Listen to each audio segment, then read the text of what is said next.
Hello. Today I felt really inspired to talk about this topic that's really dear to my heart. And I just want to call it the art of doing nothing. Sorry if you can hear my dogs in the background. They're like, "Oh, hi Nala. What are you doing?" I feel like I need to come up with some little intro slogan like, "Hi, my name's Micheala and I talk about this. Please subscribe." I feel like all my favorite YouTube channels have that, so maybe I'll have that on the next video. But for now, hi, welcome back. My name's Micheala. I think you know that because that's the name of my channel. So if you've watched any of my other videos, you know that I've been on quite a journey the last couple of years. And in general, I've been in education for pretty much my whole adult life. And what that means, the greatest gift that I've given myself through that kind of path has been a lot of downtime. I did work a lot at the first maybe 5 or 6 years of teaching. I worked all summer at summer camps and things like that. But there was at some point where it just dawned on me that all of my busyness and all of my productivity had kind of led me to this place of just complete disconnection with my body. I was starting to have a lot of health problems, back pain and acne and different things like that. And basically all of that led to a health journey. And maybe I'll go into a deeper version of that in another story, but I just wanted to bring that up because I don't think I would have chosen the path of doing nothing as a practice without those health problems kind of pushing me to that. By the way, I'm totally just winging this right now. I feel like sometimes I have this urge to do a bunch of research or write notes or have an outline for these videos, but I'm really practicing, I guess you could call it channeling, but just allowing my stream of consciousness to be enough. And so far, every time I've made a video, I've definitely thought of things that I left out or that I wish I would have said differently, but oh well. So on the topic of doing nothing, and the reason I brought up having lots of time off, summers off, and then now I've had this sabbatical year, basically a couple years where I was just home a lot and I didn't have very many plans. I think there's two main aspects that I want to talk about with doing nothing. I think there's the actual doing nothing, which could look like meditation or contemplation or presence, noticing your breath, gazing at the sky, watching insects. I mean, technically those are all doing things, but I think you get what I mean. It's kind of like that idea of just being in a receptive space within the present moment. So there's that aspect of doing nothing, but then another aspect that comes to mind when I think of doing nothing is kind of like schedule and productivity and all of these kind of huge pressures we have in our society to be constantly, I guess, busy. So thinking of doing nothing as kind of the opposite of being busy. Now, both of these aspects of doing nothing are super important, and I feel like you could go on a deep dive in both, but I'm just feeling like I want to start with kind of the busy schedule aspect of doing nothing. And to even bring it back further, just thinking about what my mindset was like before experiencing this idea of doing nothing and having a less busy schedule, and how focused I was on productivity, and how it felt like if I wasn't waking up early and getting to work right away, whatever it was, if I had to go to work or if I had a project that I was supposed to be doing or if I had some homework to do. In school, for example, you always feel like there's something you need to be doing. There's always some kind of big project coming or homework. So I feel like productivity and being busy and constantly having a to-do list and things to do was just so deeply ingrained in us from school from a young age. Well, I guess me, and I won't speak for you, but I'm assuming if you went to school, you might have felt that pressure as well. And I noticed this a lot. Like I talked to a lot of friends who have a huge amount of shame and guilt about, like, for example, sleeping in or having a slow day or having a whole day off where I didn't do anything today. It was a waste of a day kind of thing. And that's, I think, the thing I'm mostly talking about that I've learned a lot from and that I've really leaned into these last couple years and over my summer breaks. And I kind of want to look at it through the lens of sort of a spiritual practice. So when I think about, one frame I like to think about is intrinsic motivation and extrinsic motivation. So you can think about that in terms of education and learning, but you can also just think about it in terms of life. So when you have a job and you have social obligations and family obligations and children and dogs and chores, a lot of this stuff is the stuff that's, I would call external motivation. Like it's these hard accountability deadlines that are coming from the outside. And they kind of give us a little hit of dopamine, but also a little hit of cortisol kind of thing. Like it makes you get out of bed. It makes you do things like you need to get out of bed. You need to set your alarm because you have to be at work. Because if you don't, basically it's a fear of punishment or promise of a reward. So the idea of being driven by punishments and rewards is, again, another topic I could go deep into. But what I find is the power of doing nothing, or this kind of mindset, is dropping back into that intrinsic motivation. Now, at first you might feel like, if I don't have a bunch of stuff on my schedule, if I don't like pack myself full with appointments and obligations, then like I'll literally do nothing. I'll sleep all day, I'll play video games, I'll just like scroll on my phone all day. And I think there's some truth to that at first, so I don't want to deny that. But I'm going to ask you to just lean in a little bit more, because if you're just going straight to those addictive habits, that really could mean a lot more about maybe some deeper things that you aren't willing to feel. It could mean that you're just exhausted and that you deeply need rest, and this is your body's best way to find that. So leaning into that discomfort of not being productive and of clearing your schedule, whether it's even just a few hours or an entire day. I love to have at least one whole day that has literally no obligations. Like if I looked at my calendar, there would be nothing on it, and this is what the day would look like. I would wake up with no alarm. That might mean I need to sleep in. Like I sometimes sleep in till 9 or 10. That's not that's not normal. Normally I wake up usually closer to 8, but I love sleeping in. I mean, this is, again, a whole nother topic I could fractal off on, is sleeping in and not having to feel guilt about it. Because I just feel like in my body, and everyone's different, but in my body, I sometimes just need more rest. Like I haven't been sleeping well, or I've just been stressed, or there's just been more on my plate, then I just need the sleep. I think if we're going through an especially hard, tumultuous emotional time, I think of sleep as deeply healing. It's like a medicine. The dreams that we have in sleep, especially deep sleep, are doing so much work in our unconscious, and we don't even realize it, and we don't even know what's going on and how powerful it is. So when we don't sleep enough, not only on a physical level we get kind of broken down, but also on a spiritual and emotional level. So letting yourself sleep in is maybe number one on whatever this day is. And this is just sort of the lens I look through, as I'm really into kind of somatic, body-based things. I think my work in this lifetime is to try to get out of my head and into my body, because I've been so in my head for most of my life. So my first thing after sleeping in would be to literally sit, maybe even put my hands on my body and just ask like the simple question of like, what do you need right now? Or what would bring you joy? Or all the different things. You can run through a list. Are you hungry? Are you thirsty? Do you need movement? Do you want to stretch? So just instead of going straight to your phone or talking to someone or going to work or rushing out the door, trying to think of like, where do you feel the leaning? And maybe even going through some ideas. Like I feel like just going straight to my yoga mat and doing a child's pose. I feel like maybe the first thing you think of is coffee. You know, that's often the truth for me. So whatever it feels like is the most like yummy and nourishing and yes in your body, just going and doing that. And it's that simple, right? If you desire it, then go do it and have that day where you just experiment. You're just experimenting. Where if I just listen to my body, if you're really craving bacon, just go make bacon and eat bacon.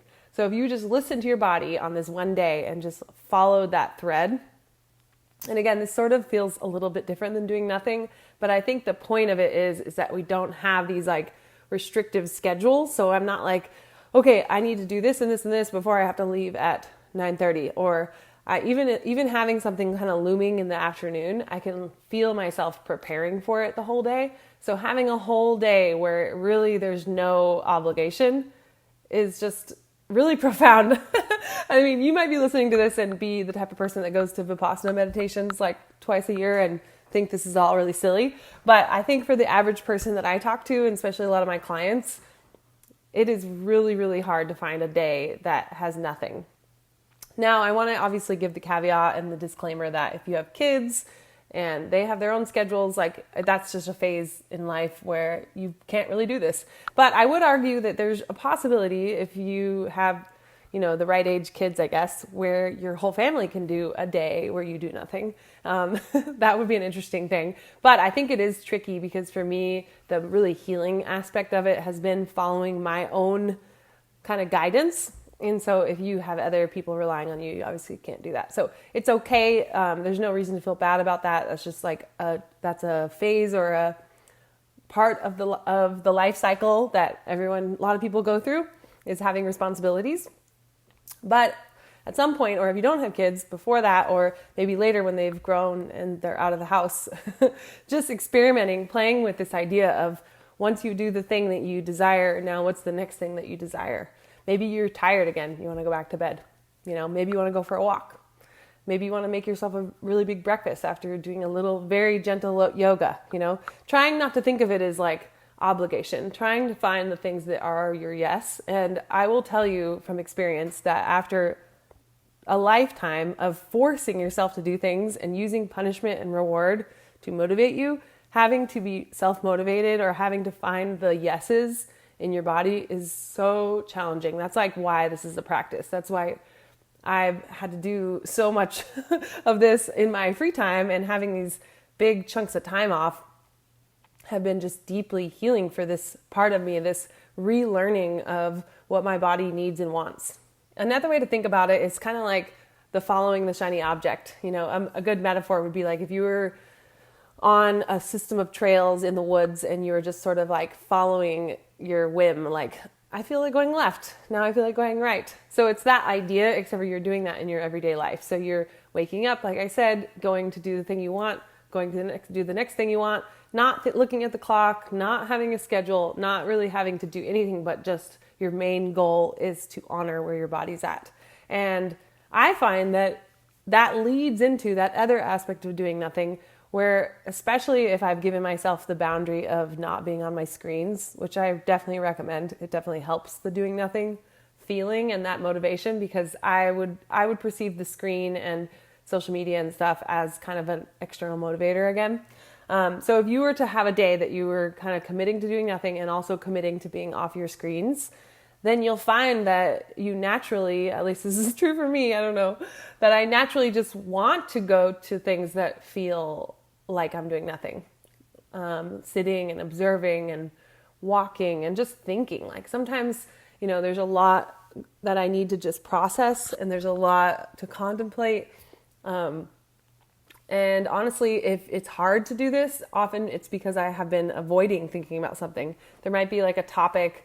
I remember for a while when I was thinking about leaving my job, that anytime I would get into these spaces of doing nothing, then if I sat with myself for too long, it's almost like I can't be with myself, because then that topic will come up and it'll sort of like permeate my mind, and it's really uncomfortable. So I guess the point with that is that if you find yourself having a hard time being with yourself, or not being productive, or busying yourself constantly so that you're not kind of with your own thoughts, investigate what in your thoughts is feeling painful. And again, like with all things I say, please, please, please seek support. There could be some really big things underneath in the unconscious that really want your attention, and getting professional support, or at least a friend, can be really helpful, because there might be some traumas that want to come up and be seen.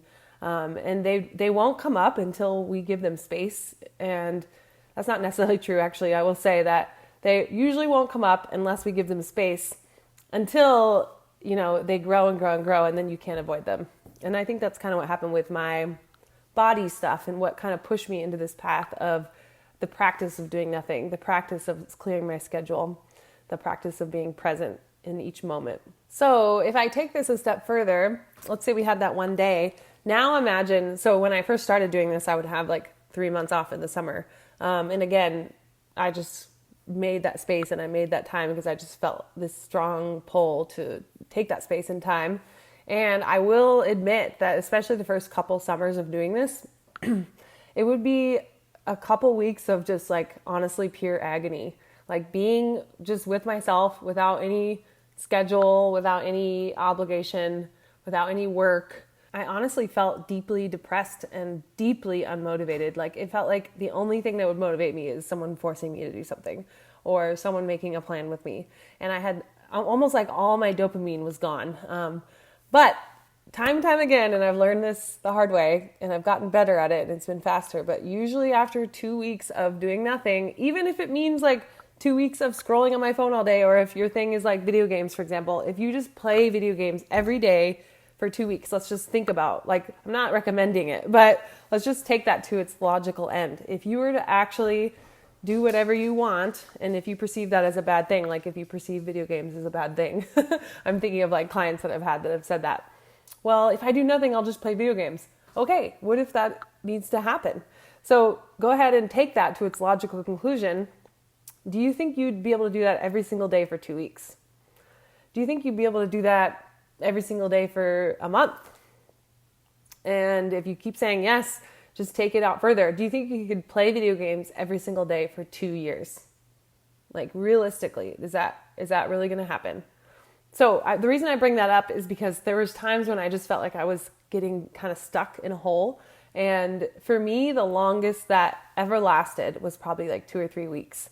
But then as the years went by, and now after doing it, kind of having a pretty free schedule for the whole year, I feel like I am confident that, for me at least, there was something that finally kicked in where I was just bored of the distraction. I was bored of the addictions. I was bored of all that stuff. And it just kind of, something had to kick in where I just wanted to do something different.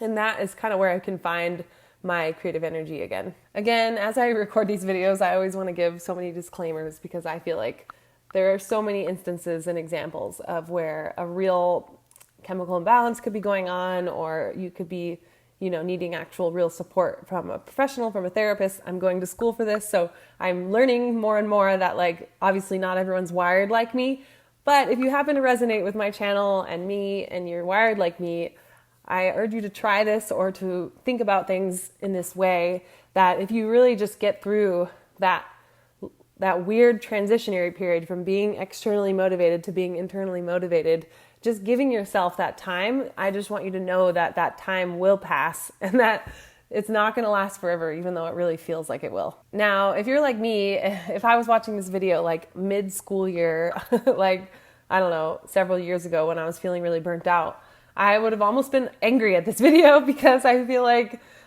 there's times where this just is not possible.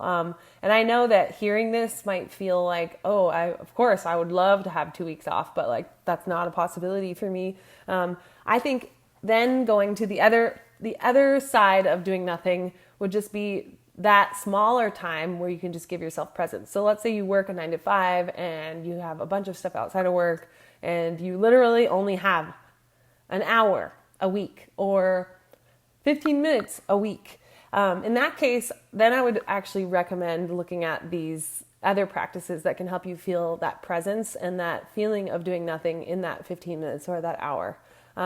One really easy thing, if you're really feeling like lack of motivation and needing that accountability, is just go to a meditation class, go to a yoga class. So these are just little steps towards that direction of slowing down time and feeling that kind of feeling of doing nothing. And just know, don't be hard on yourself. This is not easy. Like, I feel like we are wired to be busy, to be productive, to be doing, to be worrying, to be future tripping and thinking about the past. So being in the present moment is not easy. And that's why meditation is a lifelong journey for most people. But just for fun, since you're here with me, why don't we do just a quick little do nothing moment? I'm not even going to set a timer, but I want you to just find a comfortable seat wherever you are. Maybe doing a little breath, a little inhale through your nose and exhale through your mouth. Let's do this together. 2 more of those. Inhale through your nose and exhale. 1 more.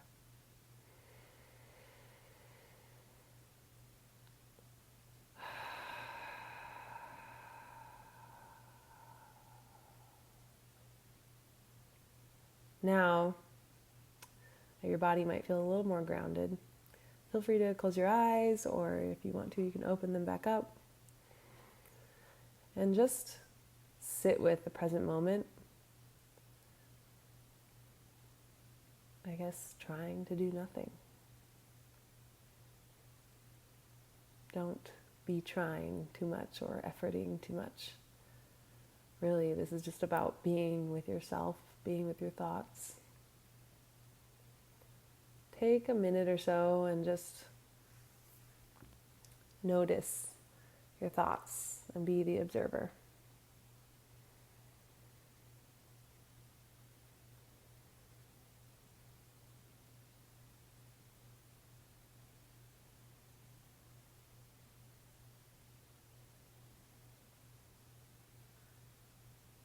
And you feel yourself losing your presence, losing your focus on your breath, getting pulled away by a thought stream or a thought train or an eddy. Just notice that it's happening, no judgment, and bring it back to the present moment. If you need to, you can focus on your breath. You can count your breaths. Or you can do a body scan.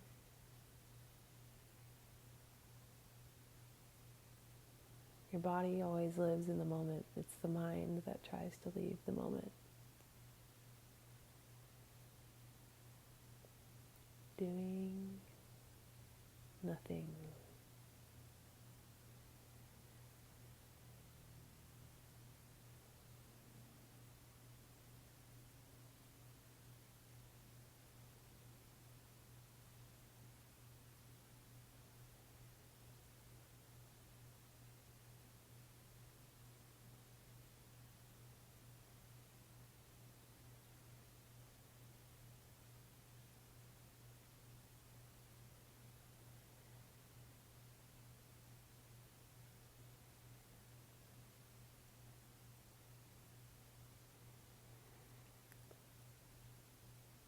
You can come back to the room, maybe blink your eyes open. That was the quickest little dose of, I guess, meditation. But really, they're all interconnected. It's just different words for the same thing. Doing nothing can be as simple as that. Just a few deep breaths, dropping into that moment, dropping into that presence, feeling that spaciousness that exists now, and feeling the difference between that and the rushing and the busyness and the there's never enough time and the overwhelm. If you're sitting here watching a YouTube video, you have time to find a little bit of time for presence and for doing nothing. Thanks for joining me on this little thought stream adventure about doing nothing.